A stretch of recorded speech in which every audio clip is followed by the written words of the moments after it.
হ্যাঁ, অপেক্ষা থাকি আমরা। দেখুন, দামোদর মাস অর্থাৎ দামোদর মাস শেষ হচ্ছে, এই কার্তিক মাস শেষ হওয়ার আমি আপনাদেরকে বলেছিলাম যে দামোদর মাসের শেষ 5 দিন নিরামিষ খাওয়া কিন্তু শুভ।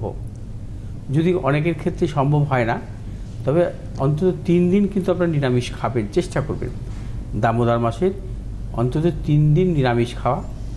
এবং এই 3 দিন বা 5 দিন যে নিরামিষ খাবেন, আপনারা প্রতিদিন শ্রীকৃষ্ণ এবং রাধার উদ্দেশ্যে পদ্মফুল অর্পণ করবেন। অবশ্যই পদ্মফুল অর্পণ করবেন শ্রীকৃষ্ণের উদ্দেশ্যে। অন্তত আপনাদের গৃহে শ্রীকৃষ্ণ যদি প্রতিষ্ঠিত থাকে, হ্যাঁ, সেই উদ্দেশ্যে কিন্তু পদ্মফুল অর্পণ করবেন। এবং আপনাদের আকাশ প্রদীপ জ্বালাতে বলেছি, অনেকের বাড়িতে অবশ্যই জ্বালায় এই কার্তিক মাসে। এবং যদি আপনারা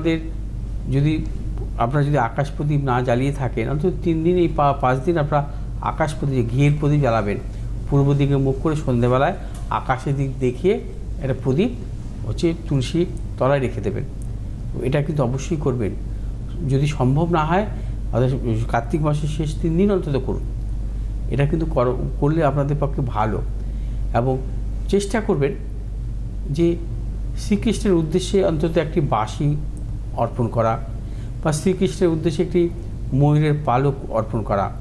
এবং সেটি হচ্ছে কোনো শ্রীকৃষ্ণ মন্দির বা হরি মন্দির অনেকের কাছাকাছি আছে, সে মন্দির থেকে আপনি সংকল্প করে নেবেন। বা সম্ভব না হলেও আপনি কোনো পুরোহিত দেখে আপনার নাম গোত্র দিয়ে সংকল্প করিয়ে আপনি কিন্তু গৃহে রাখুন, আপনার ঠাকুরের আসনে রাখুন, শ্রীকৃষ্ণের পাশে রাখুন একটা ময়ূরের পালক অথবা বাঁশি, এটা করুন। বা অনেকের বাড়িতেই কিন্তু গোপাল আছে, গোপালকে কিন্তু রূপোর বাঁশি অর্পণ করতে পারেন এই সময়, অর্থাৎ এই দামোদর মাসে।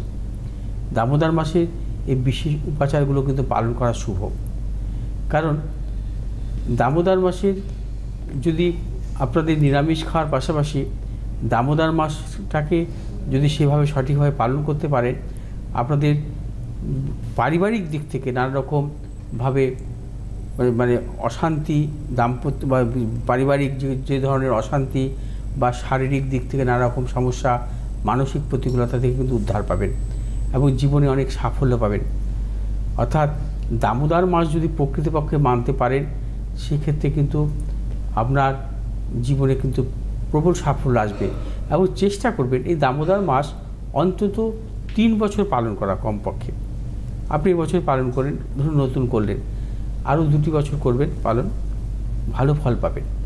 অথবা এটা করা কিন্তু খুব শুভ। যাই হোক, আমার বাড়িতে আমি করি। আমার বাড়িতে এই যে কালী পুজো গেল না, কালী পুজোতে শ্রীকৃষ্ণ তো মূর্তি আছে আমাদের, শ্রীকৃষ্ণকে কালী সাজিয়ে আমরা পুজো করেছি।